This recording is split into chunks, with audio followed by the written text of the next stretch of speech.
Dalam pidato di World Economic Forum Davos, Swiss, Presiden Prabowo Subianto menegaskan perdamaian dan stabilitas adalah aset paling berharga bagi negara, sekaligus menjadi prasyarat utama bagi pertumbuhan dan kemakmuran.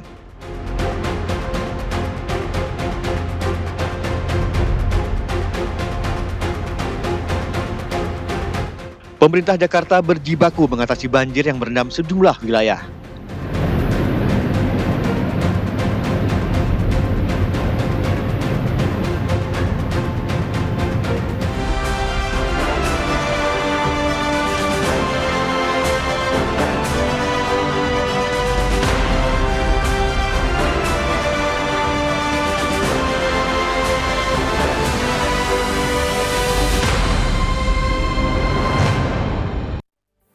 Assalamualaikum, selamat sore pemirsa. Kabar Merah Putih edisi Jumat 23 Januari 2026 hadir menjumpai Anda dengan sejumlah agenda dari Presiden Prabowo Subianto dan jajaran Kabinet Merah Putih.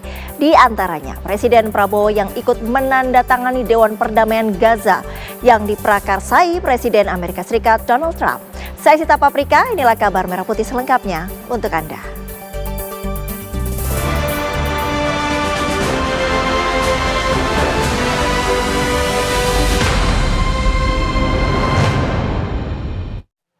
Kita mulai kabar pertama, Presiden Republik Indonesia Prabowo Subianto menegaskan perdamaian dan stabilitas adalah aset-aset paling berharga bagi negara.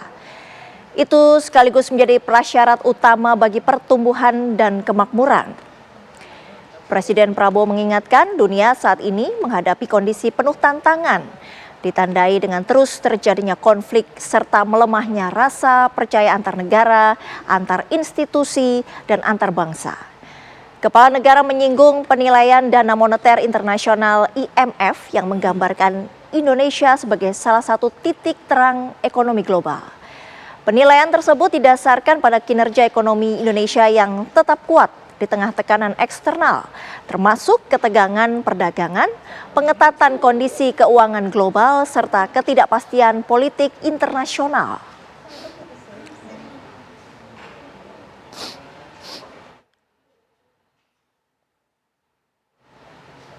Presiden Prabowo Subianto banggakan Danantara sebagai masa depan industri Indonesia saat pidato di World Economic Forum di Davos, Swiss. Presiden Prabowo menjelaskan Danantara menjalankan tata kelola dan manajemen terbaik sesuai standar industri global.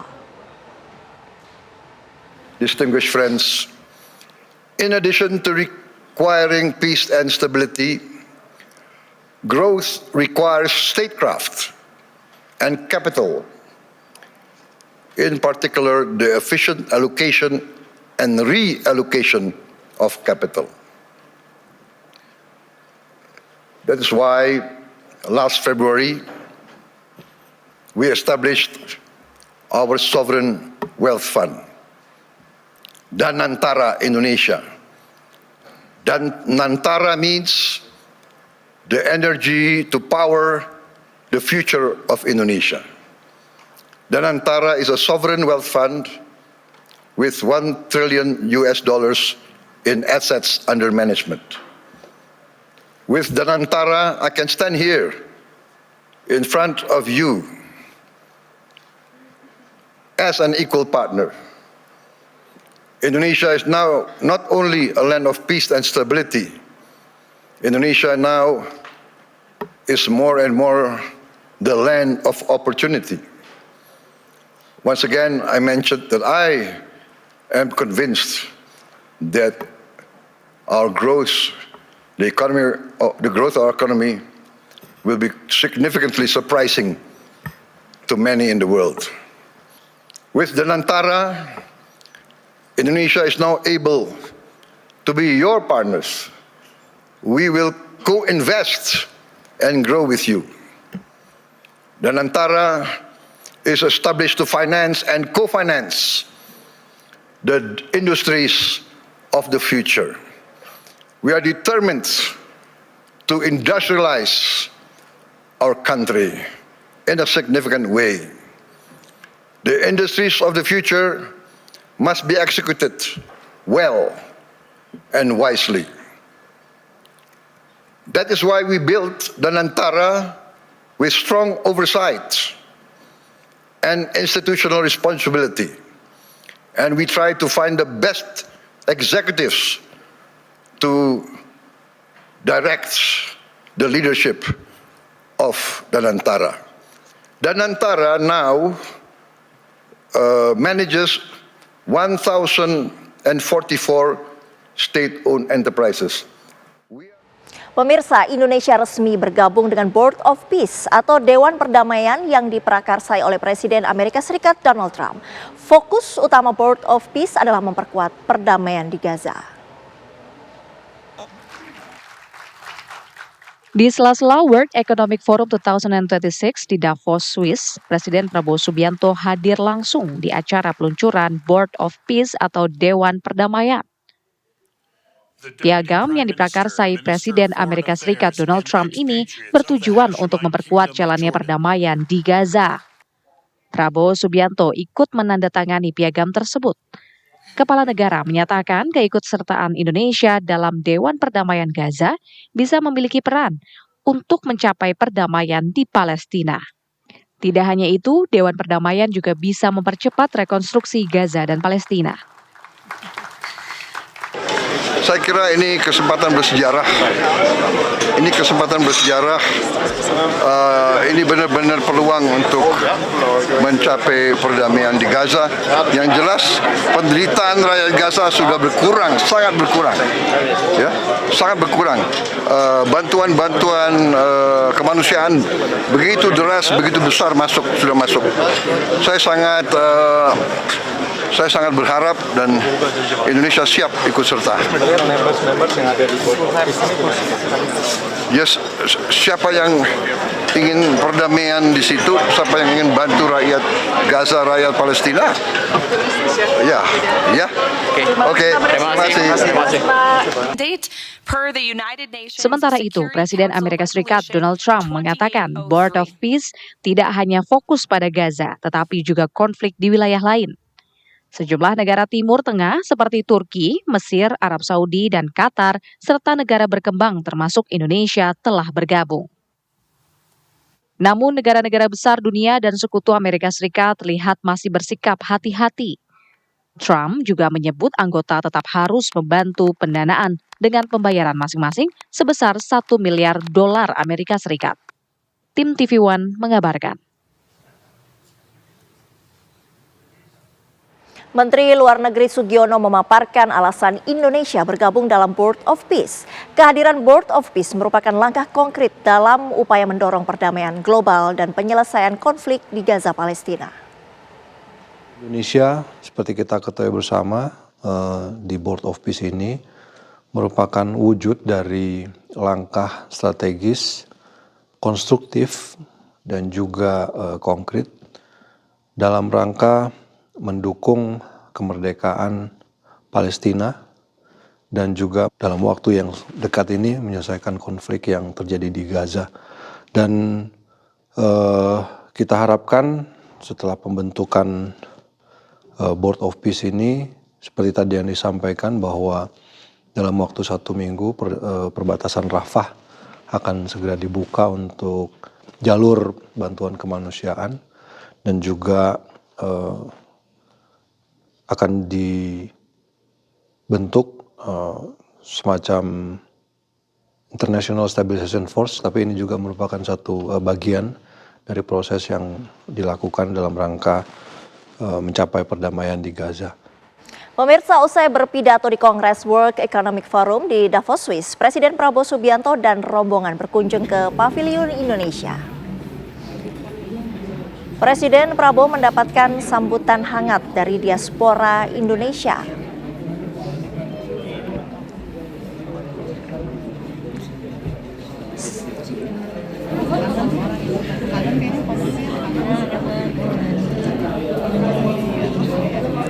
Saat duduk di ruang lounge didampingi sejumlah menteri kabinet, Presiden sempat mencicipi kopi Indonesia yang menjadi andalan Pavilion Indonesia. Pavilion seluas 215 meter persegi ini merupakan kolaborasi antara Kementerian Investasi, Hilirisasi, BKPM Danantara, dan Kadin Indonesia. Untuk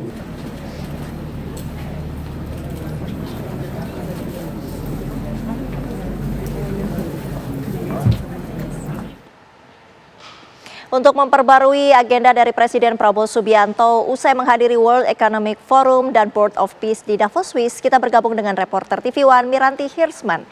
Miranti, apa agenda dari Presiden Prabowo hari ini?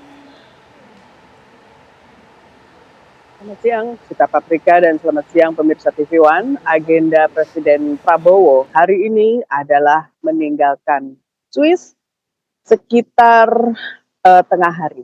Dan ini adalah jadwal yang disampaikan kepada kami, mudah-mudahan tidak ada perubahan.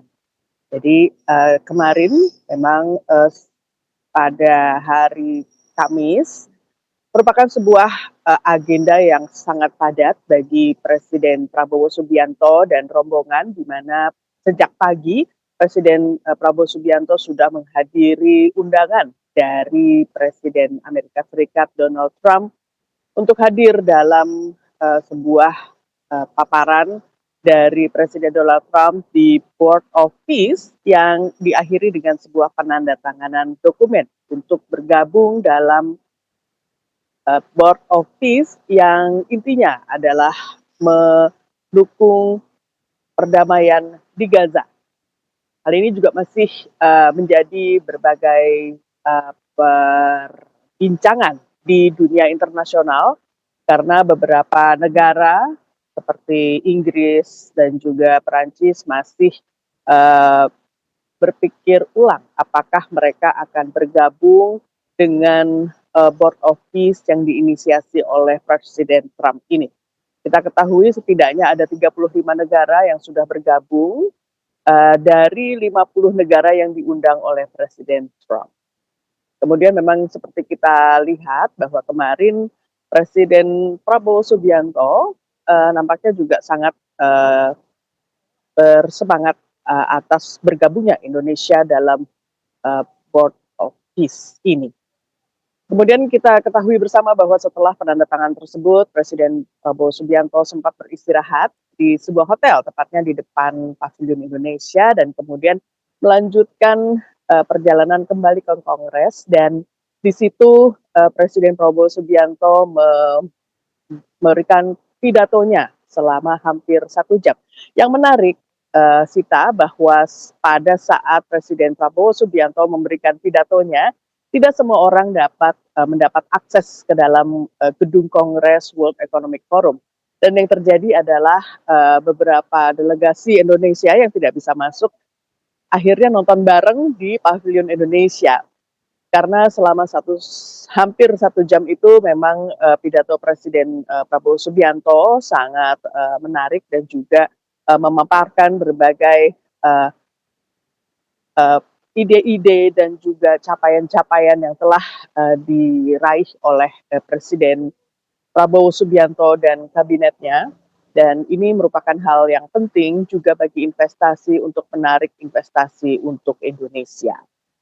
Setelah pidato yang cukup panjang, Presiden Prabowo Subianto dan rombongan akhirnya sempat mampir di Pavilion Indonesia, dan ini merupakan hal yang cukup mengejutkan karena tadinya saya mengatakan bahwa mungkin Presiden akan segera kembali ke tempat peristirahatan untuk beristirahat, tapi tentu saja para penyelenggara Pavilion Indonesia yang terdiri dari Danantara dan juga Kementerian Investasi dan Hilirisasi BKPM dan juga Kadin Indonesia sangat bergembira dengan kehadiran Presiden Prabowo Subianto dan menyaksikan sendiri apa yang mereka upayakan selama ini. Dan kita tahu bahwa selama penyelenggaraan World Economic Forum, Pavilion Indonesia menyelenggarakan berbagai diskusi dan juga one-on-one bisnis, pertemuan, dan juga promosi Indonesia. Salah satunya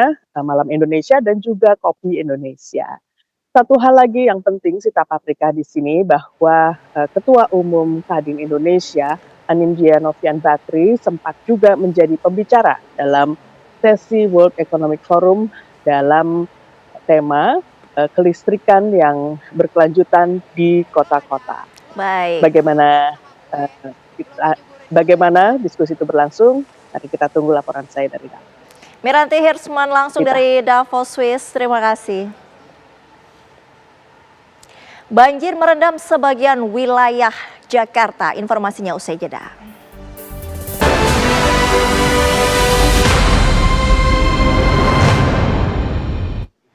Anda kembali di kabar Merah Putih. Banjir merendam sebagian wilayah Petamburan, Tanah Abang, Jakarta Pusat.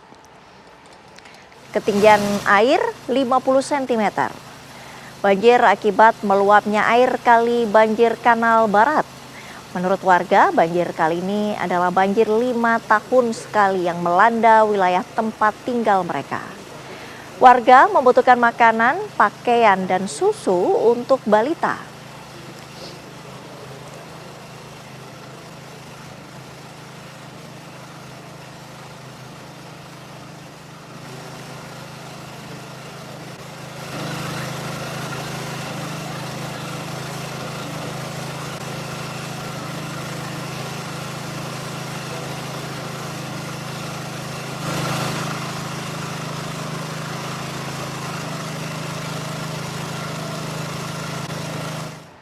Sementara itu pemirsa, hujan deras yang mengguyur Jakarta membuat pasar Cipulir terendam banjir pada Jumat pagi.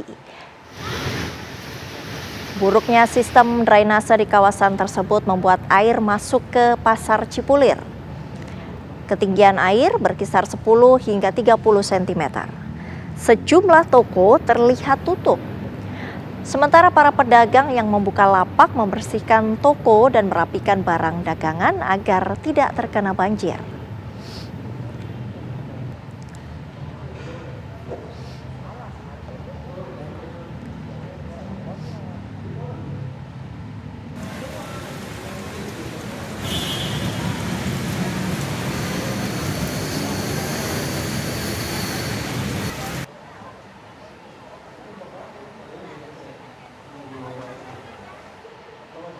Pemerintah Provinsi DKI Jakarta mengintensifkan operasi modifikasi cuaca sebagai langkah antisipasi banjir di tengah cuaca ekstrim yang melanda Jakarta dan sekitarnya.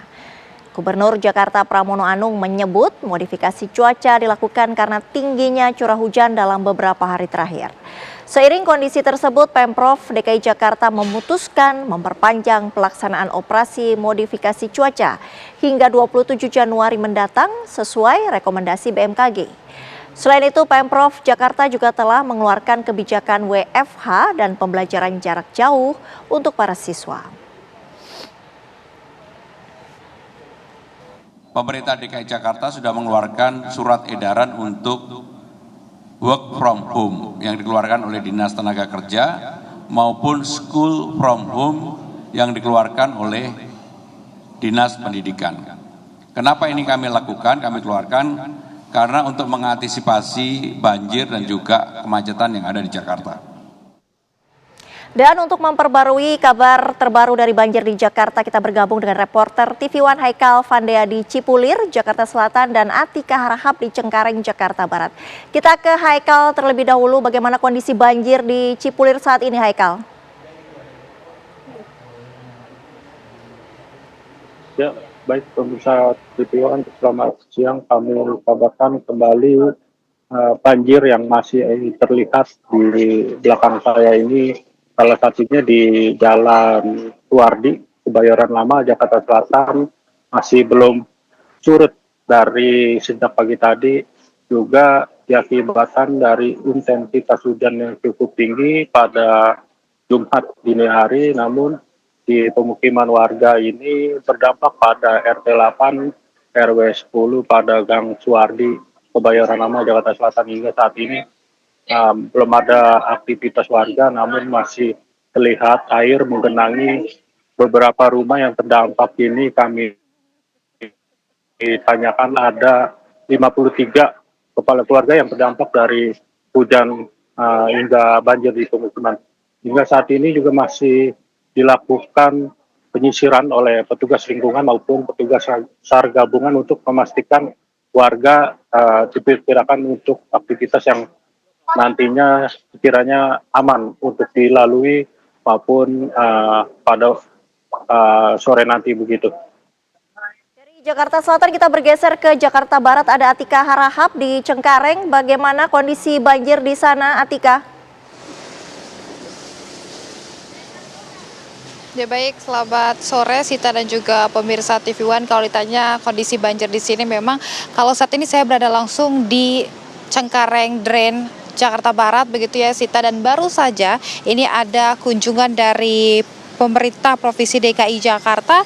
Tadi ada kunjungan dari langsung Gubernur Pramono Anung ditemani dengan Wamen PU Diana Kusumastuti, dan juga tadi ada sejumlah dinas sumber daya air bersama dengan kepalanya Ibu Ika Agustin Ningrum. Tadi pada saat peninjauan begitu ya, ini salah satu bentuk antisipasi mengingat curah hujan yang cukup tinggi beberapa hari terakhir ini begitu Sita dan juga pemirsa, dan memang Cengkareng dan ini salah satu bendungan yang cukup bermasalah begitu ya dibandingkan di bendungan utara, pusat dan juga selatan.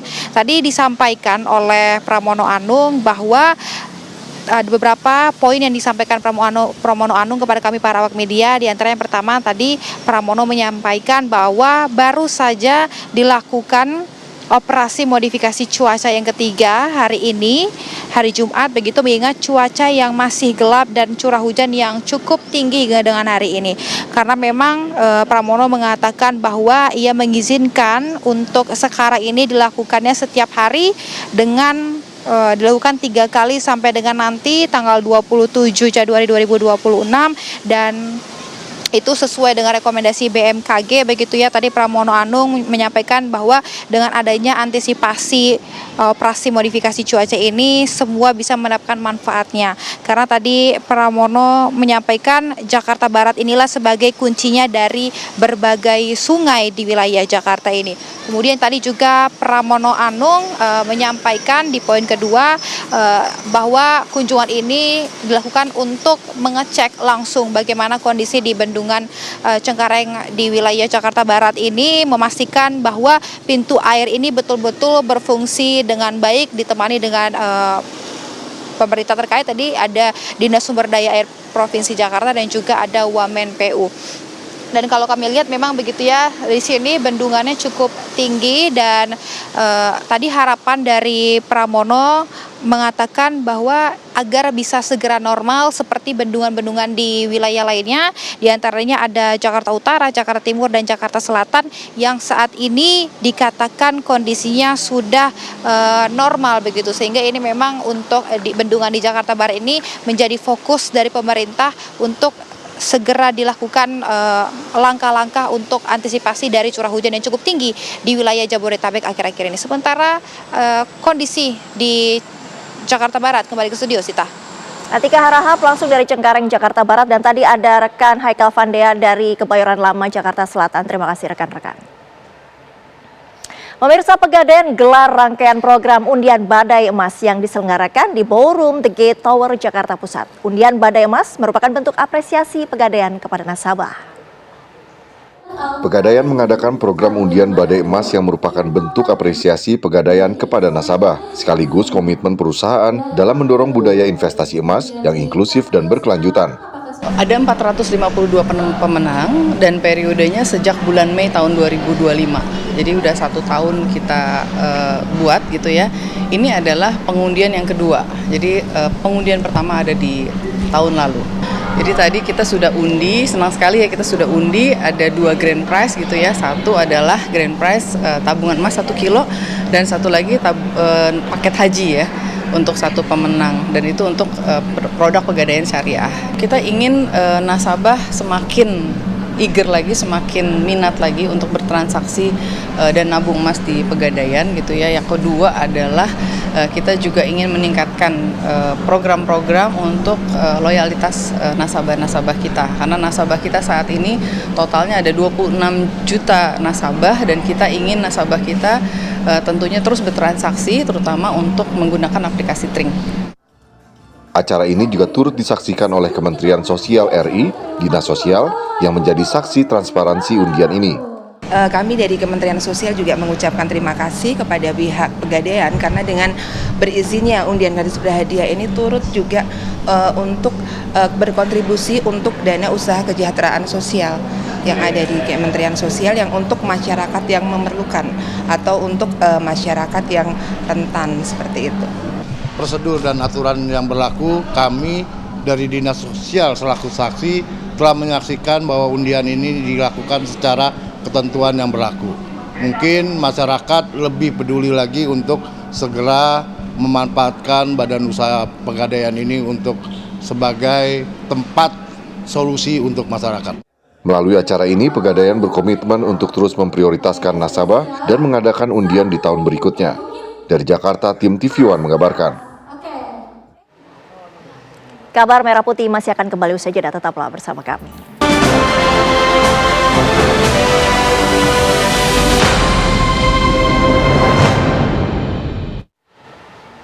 Pemirsa, penyidik Komisi Pemberantasan Korupsi menggeledah rumah dinas Bupati Pati Jawa Tengah nonaktif Sudewo kemarin. Selain rumah dinas, penyidik KPK juga menggeledah ruang kerja Bupati Pati nonaktif serta ruang kerja Ketua Tim Penggerak PKK Pati nonaktif. Penggeledahan berlangsung sejak pukul 9:30 pagi hingga sekitar pukul 3 sore waktu Indonesia Barat. Dari penggeledahan selama hampir 6 jam, KPK membawa 2 koper dan 1 kardus yang diduga berisi barang bukti terkait kasus dugaan jual beli jabatan perangkat desa. Sebelumnya, Bupati Pati nonaktif Sudewo terjaring operasi tangkap tangan KPK pada Minggu malam dan telah ditetapkan menjadi tersangka.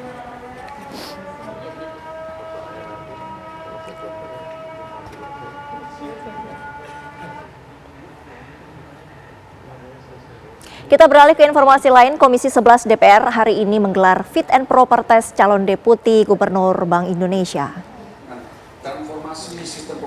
Fit and proper test dimulai pada Jumat pagi yang dihadiri sebanyak 20 anggota DPR dari 8 fraksi. Calon deputi Gubernur BI yang pertama adalah Solihin M. Juhro. Ia memiliki latar belakang sebagai Kepala Departemen Makro Prudensial Bank Indonesia. Solihin M. Juhro merupakan salah satu calon anggota deputi gubernur yang diusulkan oleh Presiden Prabowo Subianto. Agenda fit and proper test akan dilanjutkan Senin mendatang untuk calon lain, yaitu Thomas Jiwandono dan Diki Kartikoyono.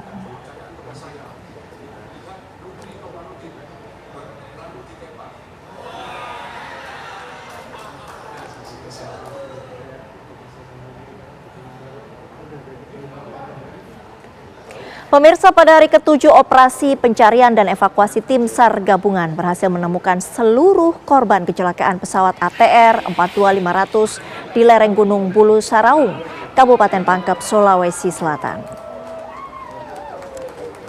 Suasana haru menyelimuti posko gabungan SAR di Desa Tompo Bulu, Kecamatan Baloci, Pangkep, Sulawesi Selatan. Tim Elang 5 menyampaikan informasi bahwa 2 korban terakhir berhasil ditemukan di lereng Gunung Bulu Saraung.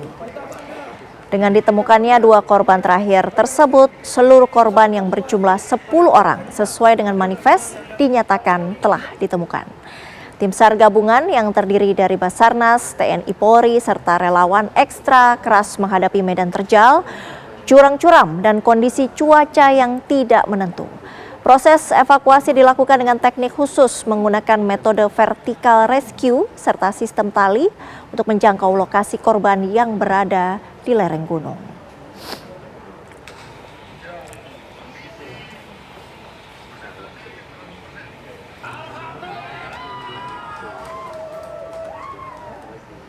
Lantas bagaimana perkembangan evakuasi korban jatuhnya pesawat ATR 42500 akan disampaikan oleh rekan Faisal Rinaldi. Faisal, apa informasi terbaru dari posko tim SAR gabungan di sana?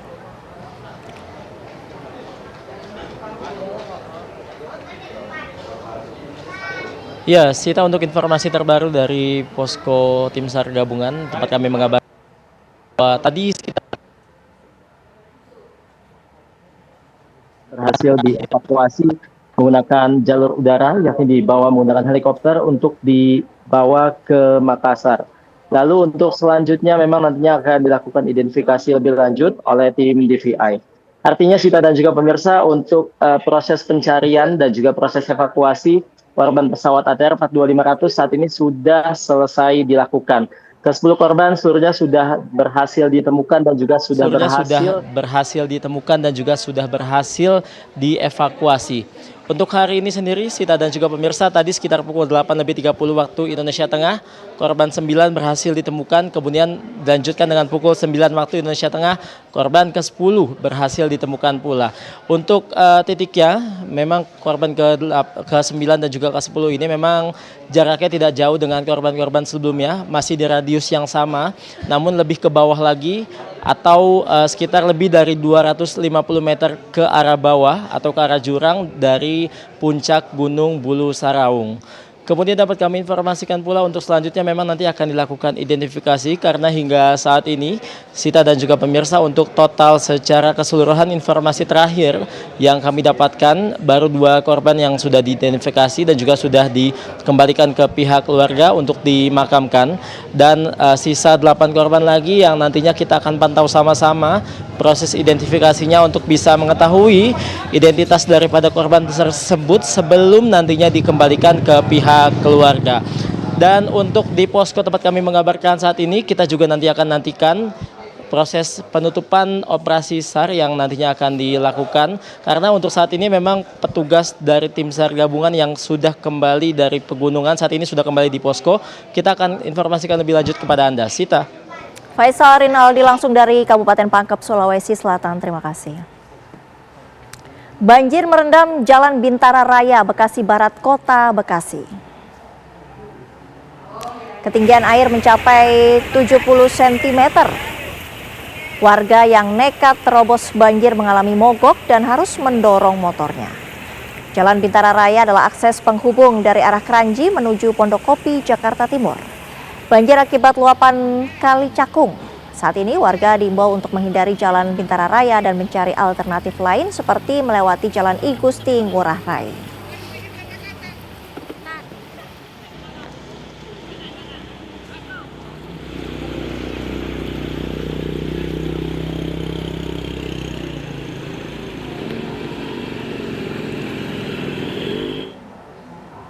Sementara itu 700 rumah komplek Maharta Pondok Aren, Kota Tangerang Selatan, Banten terendam banjir.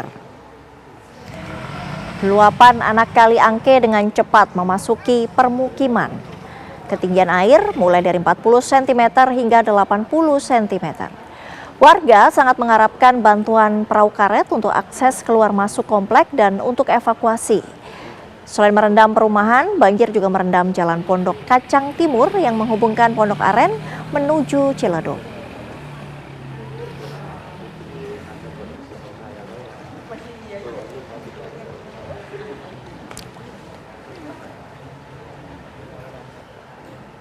Jangan kemana-mana, kabar Merah Putih masih akan kembali usai jeda.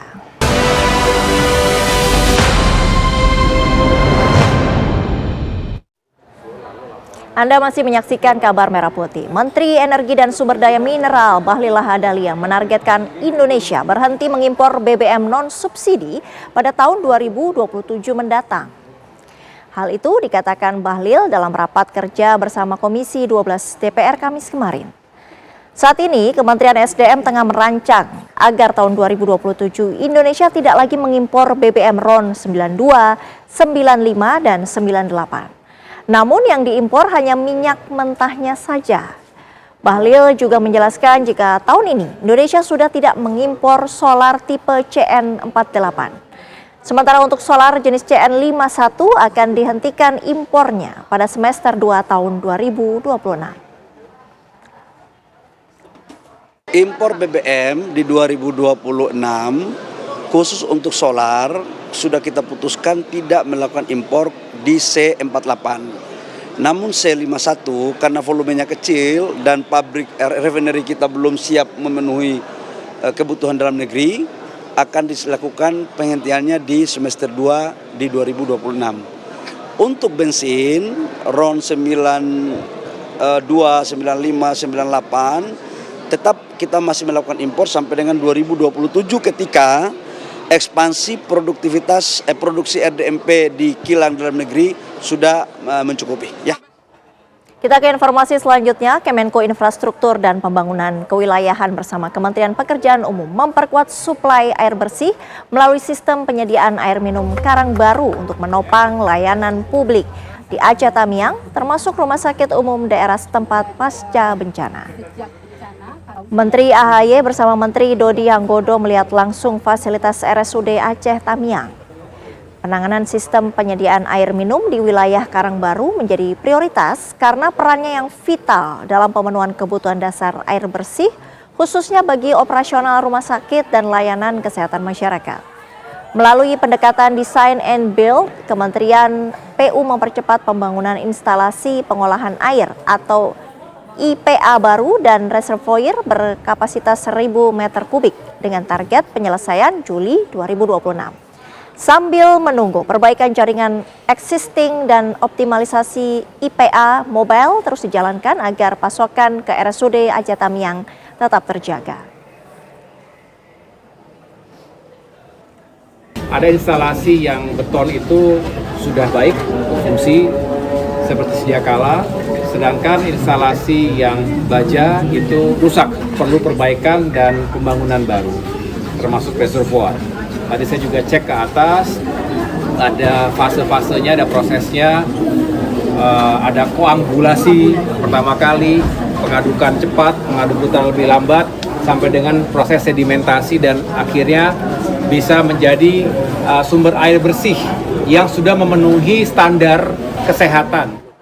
Sementara itu, Menteri Koordinator Bidang Infrastruktur dan Pembangunan Kewilayahan Agus Harimurti Yudhoyono meninjau kondisi sekolah di Aceh Tamiang pasca bencana banjir bandang. Bangunan Sekolah SMP Negeri 1 Karangbaru Aceh Tamiang belum sepenuhnya pulih dari dampak banjir. AHY melihat langsung kondisi ruang kelas dan perlengkapan sekolah yang terdampak banjir. Kepala sekolah menyebut kegiatan belajar telah dimulai sejak awal semester genap, yakni 5 Januari 2026. Anak-anak terlihat bersemangat belajar meskipun kondisi lingkungan sekolah belum sepenuhnya pulih.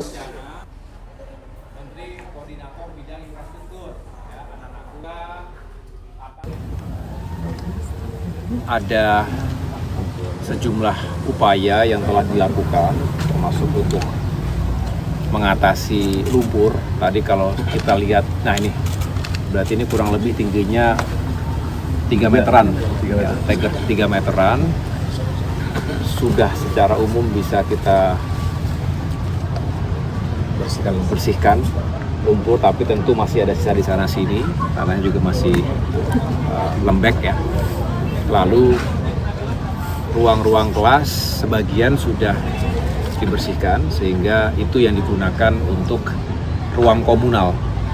Kelas 7 ada tadi di tempat aula, kemudian ada kelas 8 di UKS dan kelas 9 ada di musola. Tapi secara umum yang lainnya memang masih perlu penanganan untuk perbaikan, pembersihan, perbaikan, penataan kembali agar bisa berfungsi seperti sedia. Kabar Merah Putih masih akan kembali usai jeda. Tetaplah bersama kami.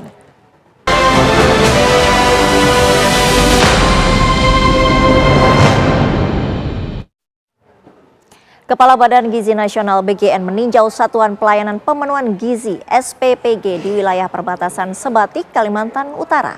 Tinjauan bertujuan memastikan program prioritas Presiden Prabowo Subianto berjalan sesuai standar. Mohon teman-teman bantu ya. Kepala Badan Gizi Nasional Dadan Hindayana meninjau SPPG yang berada di daerah terluar di wilayah perbatasan Kalimantan Utara untuk memastikan program prioritas Presiden Prabowo Subianto berjalan sesuai standar. SPPG berada di Tanjung Karang, Kecamatan Sebatik, Kabupaten Nunukan yang berbatasan langsung dengan Malaysia.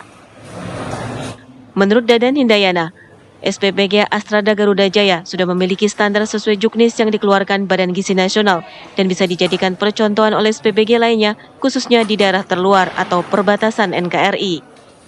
Mematuhi SOP yang ada dan dengan kualitas yang seperti ini, saya sangat yakin kualitas makanan yang akan diberikan kepada penerima manfaat selain dengan gizi seimbang tapi juga konsumsi. Ikan Limantan di Sebatik ada 3, di Sebatik Induk, Sebatik Utara, dan Sebatik Barat. Selain meninjau SPBG, Kepala BGN juga melihat secara langsung pelaksanaan MBG di Sekolah Dasar Negeri 001 Sebatik, Kabupaten Nunukan.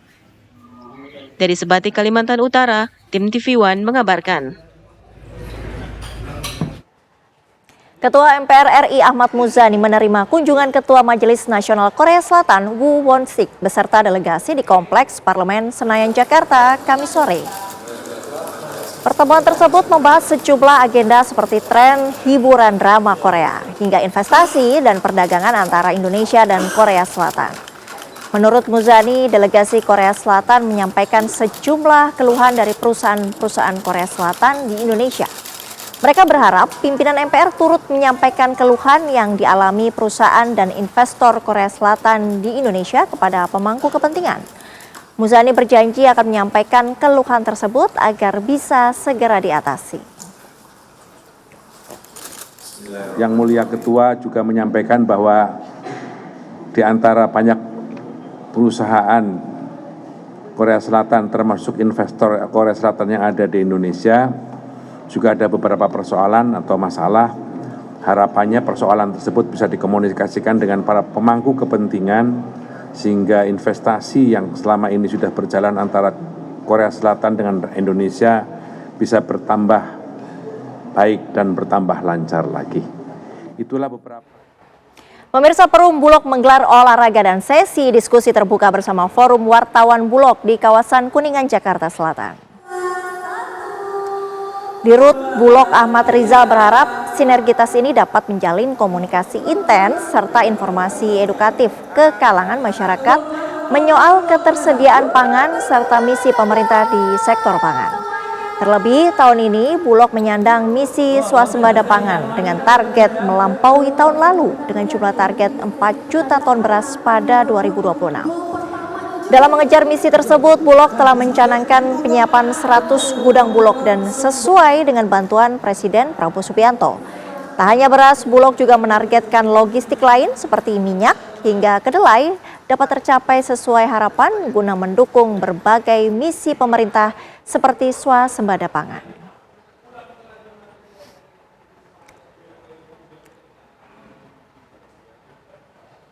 Informasi lain pemirsa, Menteri Dalam Negeri Mendagri Tito Karnavian meresmikan Pusat Promosi Investasi Daerah PPID di Batam, Kepulauan Riau.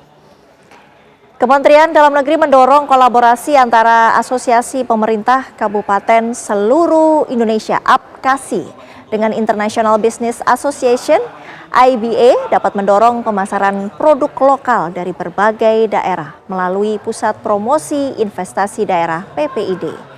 Mendagri menilai produk lokal di Indonesia memiliki daya saing berkualitas, sehingga memiliki peluang besar untuk dipasarkan ke luar negeri, salah satunya ke Singapura. Selain itu, Mendagri menekankan PPID harus dimanfaatkan secara optimal sebagai ruang promosi yang memiliki nilai tambah dan daya tarik bagi calon investor.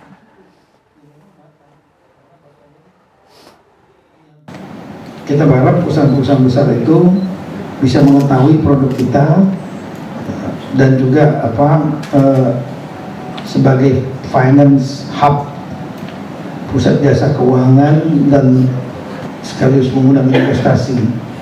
Melalui PPID ini, pemerintah kabupaten dapat menampilkan potensi unggulan daerah, sektor investasi yang masih terbuka, serta komunitas unggulan berorientasi. Informasi tadi menutup kabar Merah Putih hari ini. Sesaat lagi Anda dapat menyaksikan berita utama kriminal bersama Laura Louis. Saya Sita Paprika pamit, terima kasih. Sampai jumpa.